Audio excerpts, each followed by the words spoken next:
So my day job at Ivy Business School is training the young men and women who are going to be your future employees, maybe your competitors, borrowers, or lenders. But what I spend most of my outside of the classroom hours thinking about is how can we make fintech one of the leading industries in Canada, and what are the obstacles to that happening? Because I believe this industry is going to be very important going forwards for Canadians, both small businesses and consumers. So I had a research center, the first fintech research center in Canada. It's university-based. We have funding for 10 years, but we're independent of Scotiabank, and we're trying to engage with audiences like yourself, as well as in other countries, regulators, students, and others on what is fintech, and so we're putting up a lot of information there. Okay. My background, this is my third act, so I started, as Kevin mentioned, in debt capital markets and then trading. I then moved to the Bank of Canada and was at the BIS during the financial crisis. And that was really an eye-opening experience, being in there from July of 2008 until 2011, seeing how regulators and policymakers really approached the financial crisis. It's the same institution where the Financial Stability Board is based. It's also the same institution where the Basel Committee for Banking Supervision is based. So there's a wealth of policymakers from 35 plus countries who pass through those doors. And what I want to share with you today is the way that you can be more influential in shaping policy in Canada in your favor. I had tried to do a survey of where alternative lending is in Canada because there's a lack of data. And unfortunately, I wasn't able to get enough input to my request for aggregate data. So what I'm going to have to do is I'm going to have to fall back on a third-party source that comes out of Cambridge University. Cambridge University is partnered with University of Chicago to survey online platform alternative finance, which is both, as you'll see in a moment, lending as well as crowdfunding. And they've now published 2 reports with funding from the CME Foundation. And interestingly, I learned from one of the authors that they actually have support from regulators who are encouraged platforms to contribute data to them as a third-party source that can be used for analyzing where the market is. Okay, on the left-hand side, what you'll see is they've actually come up with a taxonomy of how you can think about your industry. So there's marketplace peer-to-peer lenders, there's balance sheet lenders, and both for consumers as well as for businesses. Their report also includes crowd-based and rewards-based crowdfunding. You can see that there's been quite a dramatic increase in the size of this in North America, which includes Latin America and Mexico. But what's fascinating is that the market size, when you speak to Peter, he's going to ask, what is the market opportunity? In the United States, we're talking about 35 billion US dollars. According to their data, in Canada, we're at 335 million. Okay, which means less than 1%. And this is a problem for you because optically this is the only data available on your industry, and it suggests that the US market is 100 times larger and that you're tiny. Okay. If you look at household credit and business credit in Canada, you're looking at 4 trillion Canadian dollars, of which loans from banks to either individuals or to house consumers is 1.3 trillion. So when I look at 300 million against 1.3 trillion, you can understand that the regulators are not going to be listening to you when you come to them with your concerns about how their efforts are not supporting this industry. Okay. So in the US, it is primarily lenders who are dominating the space. It's interesting, even though there's a lot of talk about crowdfunding, how it's very small relative to the size of lending. That's not unusual. It's the same when you look at equity markets versus actual global bond markets. The US market has been growing very rapidly, particularly as you can see consumer lending through marketplace or peer-to-peer. Balance sheet business lending, I'll show you some more. Here, for example, is the actual numbers. You can see that it's been, consumer lending is around 75% of the total lending in the US market, and that it's been growing at a CAGR of 70% per year for the past 3 years. If you look at business lending, it's another quarter of the market, and it's been growing slightly faster at 88%. So from a very low level, it's gone up quite quickly. What's interesting is that if you look at the two, you can see also the split between what's actually on balance sheet is around a quarter of this lending, and marketplace or peer-to-peer is around 3/4, and that number is coming down. Okay. Balance sheet business lending is actually the fastest growing segment in the US, and if you're thinking about where the opportunity might be in Canada, this obviously is where it seems to be now in the United States. What's interesting about this survey is they actually have been tracking the number of platforms that exist and how their business models are changing, and they're finding that a lot of platforms may be starting in one segment and are moving into others. They're changing the products they're offering, they're moving into real estate, for example. And they asked platforms, how many, who did not alter their business model? And you can see that in Canada, although it was a very small sample, there's primarily been a lot of stability in terms of, there's been a lot of change in terms of Canadian online lenders, your businesses. There's also been a large introduction of new markets and new products. Okay, so there's, and if you compare that to the US on the left, you can see that Canada is obviously at a younger stage. There's a lot more innovation going on. There's fewer players.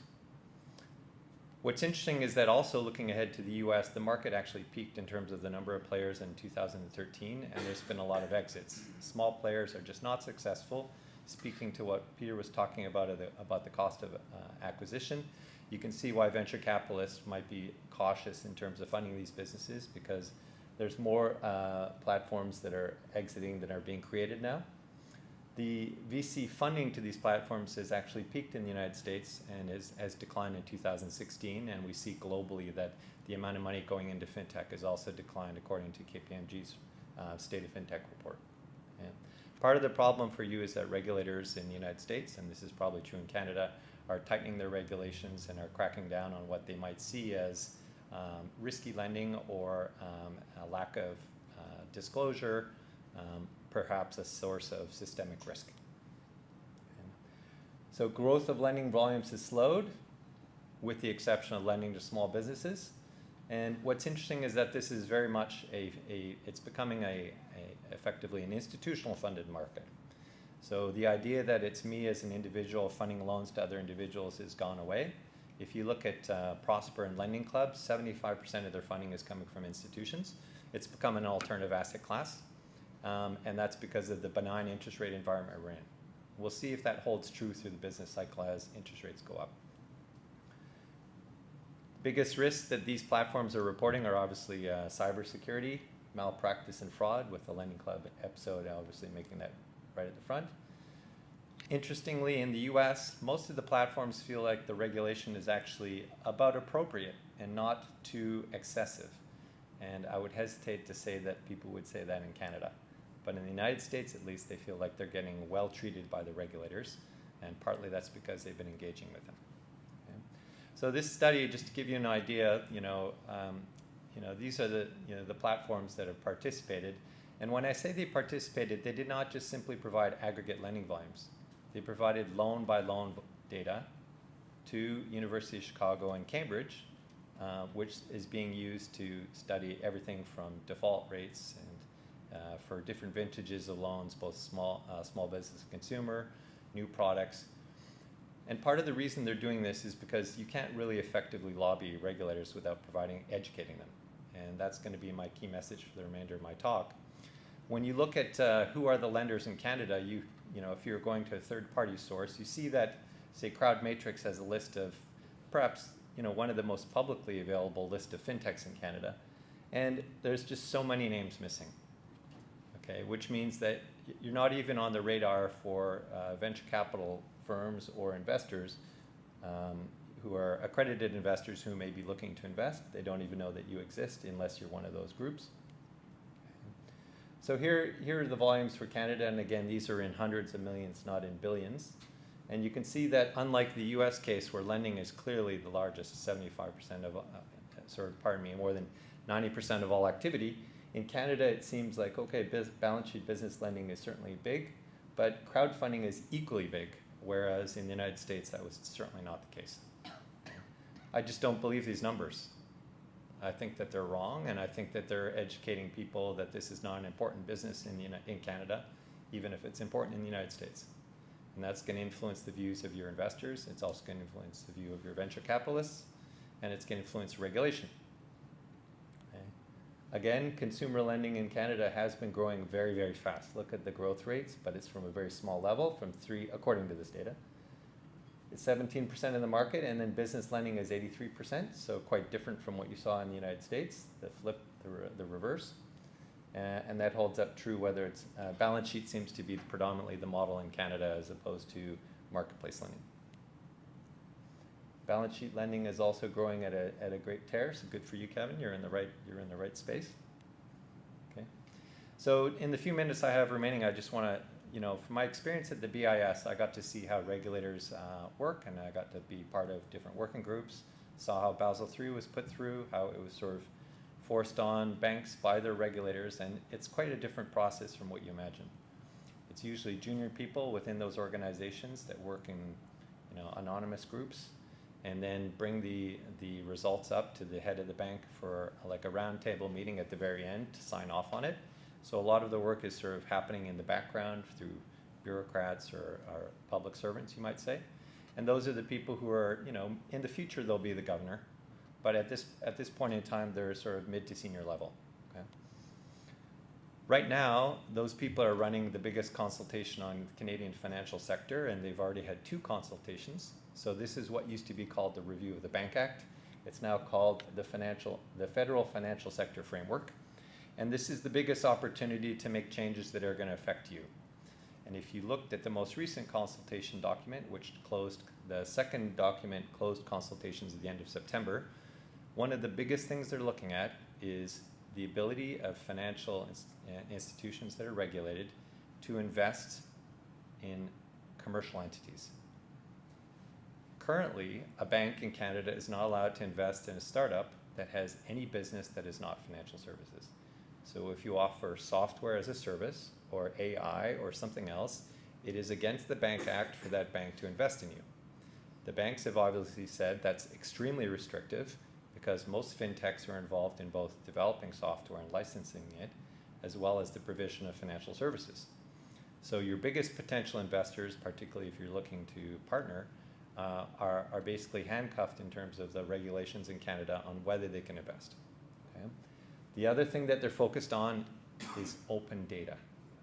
You probably know that in Europe and in the UK, they have a new open data standard where consumers can give anyone access to their data, and I have that ability, not my bank.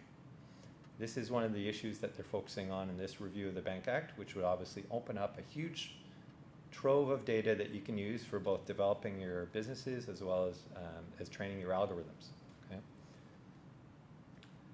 So I did look into who actually submitted a consultation through the first round. The second round hasn't been disclosed, and I'm very glad to see that Thinking Capital, I don't know, is Jeff Middleman here?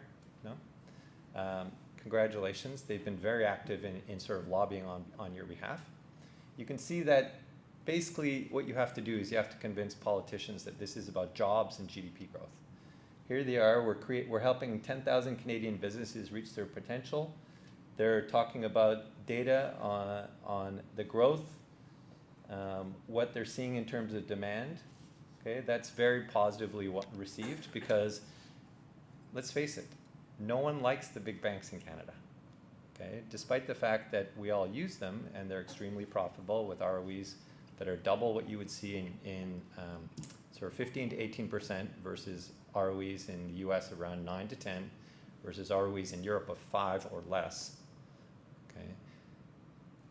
Regulators want to help small businesses, and the banks are not particularly lending to small businesses or to all consumers, particularly with household debt at very high levels. So they are poised to want to favor your industry, but you have to help them. Okay. Another group that's consulted with them was Lending Loop. There was only 2. And Lending Loop, started by 2 HBA alumni, Ivy alumni, so it was Kevin, by the way. They also did the same thing. They talk about how this is clearly designed to boost growth in Canada. Okay. And that they provide data out of the UK to justify their position with Canadian regulators, rather than being able to publish data on Canada. And Lending Loop actually is made available all their statistics on their website, and it's been very proactive in terms of working with the OSC and other regulators. In the UK, they've been very organized, and they've put out a lot of statistics. Basically, they're able to show that lending to small businesses, they're accounting for, even though it's a small number, they're accounting for around 14% of all new lending to small businesses. Now, that's a number that gets people's attention, okay? It suddenly makes politicians realize that when banks are pulling back, this is a source of credit that could be very attractive for their constituents who are voters. Okay, so this is what the kind of data that you need to get out there to promote your industry.